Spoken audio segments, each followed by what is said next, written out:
They're a special unit on their own with, deformities. Someone that hasn't got quite all its faculties in some way or another, either speech or limb or something. Well, it's a person that's deformed. Well, I've heard that they're doing quite a lot for them. They have funds and what have you, Actually, I think we've got a box at work for them.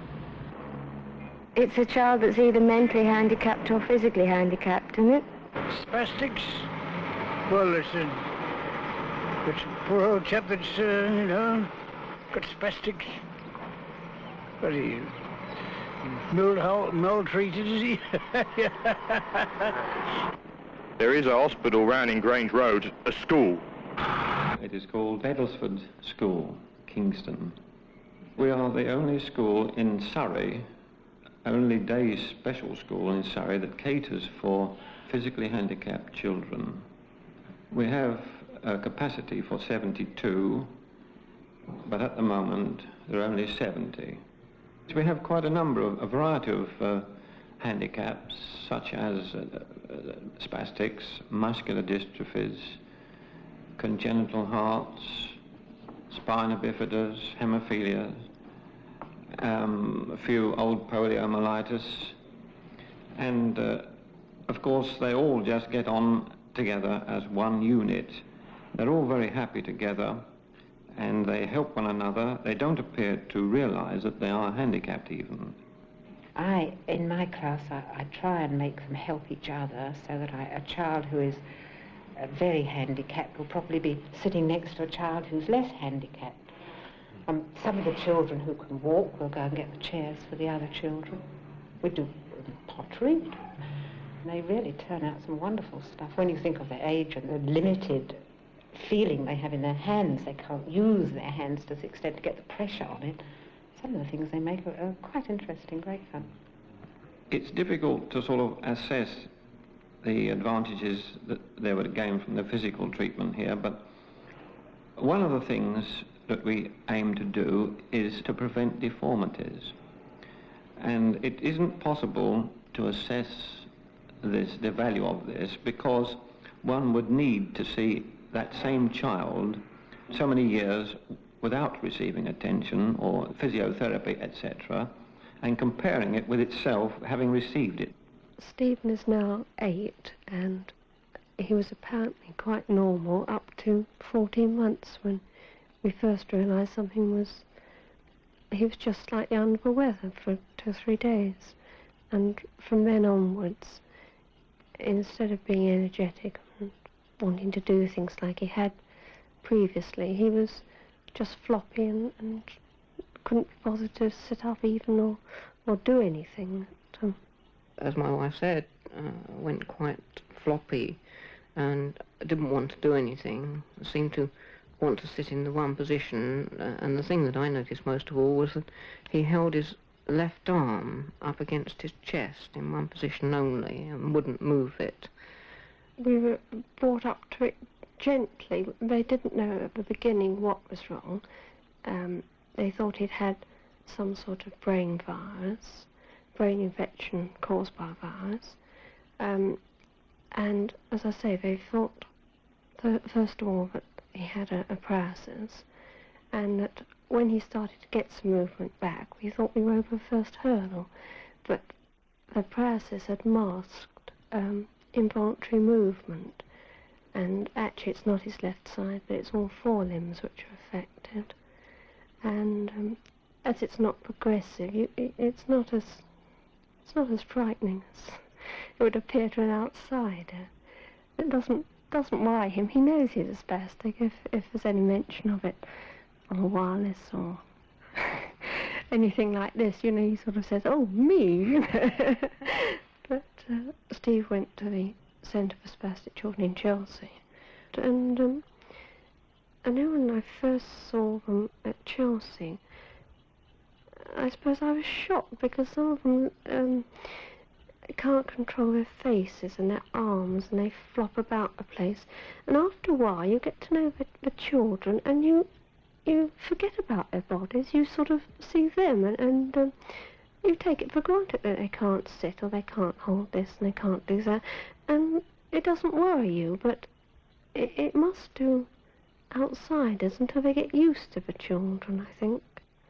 The parents don't seem to have any particular complaints, but probably it is that they're quite happy to feel that there is a school where their child can go, and the thoughts of what is going to happen to them when they leave school doesn't occur until quite late in their school life, and they seem even then to feel that something will be done for them.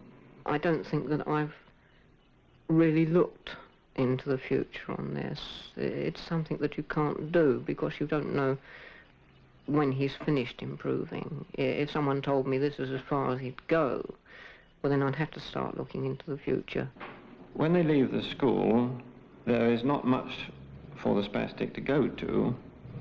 Some of the other children can go to various training centres, other handicaps, I should say, can go to various training centres and be trained for a shortage of places for adolescent young spastics.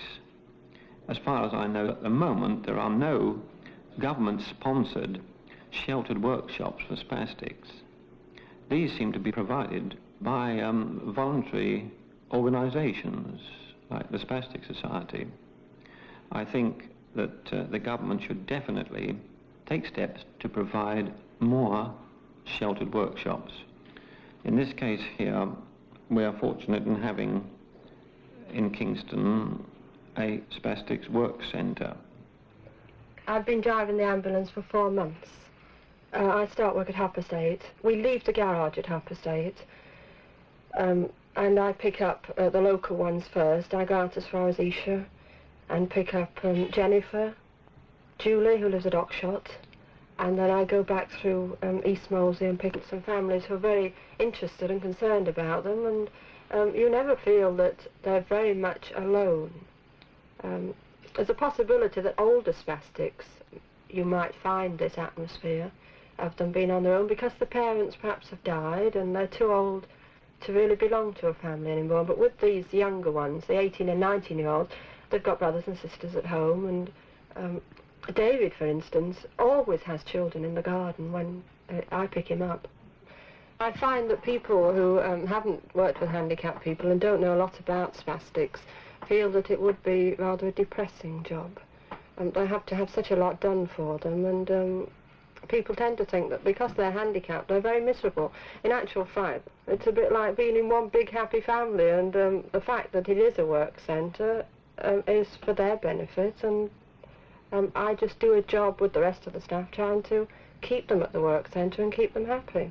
I'm the works manager of this work centre at Kingston, and the whole idea of the society introducing work centres is the fact that it was known that there were many hundreds, indeed thousands of spastics who were destined to spend their life at home literally doing nothing. It was in effect a life sentence. It's the parents' efforts that have got this place. They went searching for a piece of land. They bought the piece of land and the head office put the building up. We moved in here in January, and then we increased. We took boys from Beadlesford School first. They came from the handicap school. And so we gradually increased until we got 27 trainees. The cost to run this place annually is £7,000. And of this, we recover a certain amount of income from the sale of our calendars, from contract work or local industry, and we also run money-making activities such as a summer fete, a dance perhaps, and jumble sales, bingo and the like. All this, of course, doesn't add up to £7,000, so we are therefore dependent on the Spastic Society to make up to that figure. And my name is Miss Appleyard, and I'm 35. I don't know whether I'm right in saying this, but I think people that, you know, like here, I think they've got more time for you. Because I don't want to be selfish, but I think the outside world haven't got much time for you. Most of my friends that I was brought up with, they've left home. And of course then it leaves you on your own. And of course when I thought I was coming here, it was really lovely to me because, you know, when you're on your own, a thing like this means a lot to you. You know, I mean, I have a good job. I've got very good parents, but I mean, as you know yourself, they can't go on living forever, and so therefore I would, you know, it would put my mind at rest to know what was going to happen to me, because after all, it is a big worry, isn't it? My name's Tony here. I've been working here for 18 months. I'm a paraplegic, spastic. That means, for the people that don't understand, that the spasticity has attacked my lower limbs, my legs in this case. I went to Lourdes recently. It's a very good. There is certainly a very good atmosphere there. There's something about it, I can't understand it, but when you get to Lourdes, there's a feeling of peace. I don't know whether it's psychological or whether, I really don't understand it. I learnt to type at home. I bought myself a typewriter, and I didn't have any typing lessons at all. But I taught myself by simply, when you're practicing, you know, the manager discovered that I could type quite well, you know, reasonably well. And he has, well, virtually trained me to do his office work in the way he likes it.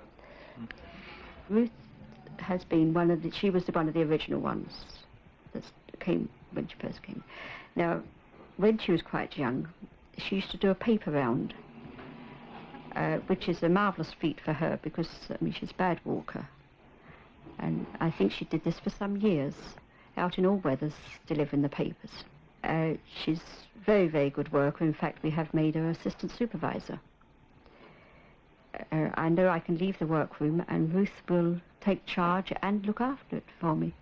The rest of the Spastics have great confidence in her, and I know they go to her with quite a few of their problems. We have 30 shillings. That is the maximum that the National Assistance Board, that we are allowed to be paid without having our assistance cut. Jane herself has improved a lot.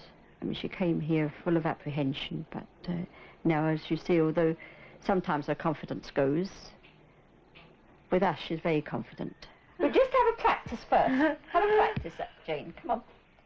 If I speak slowly. If I talk slowly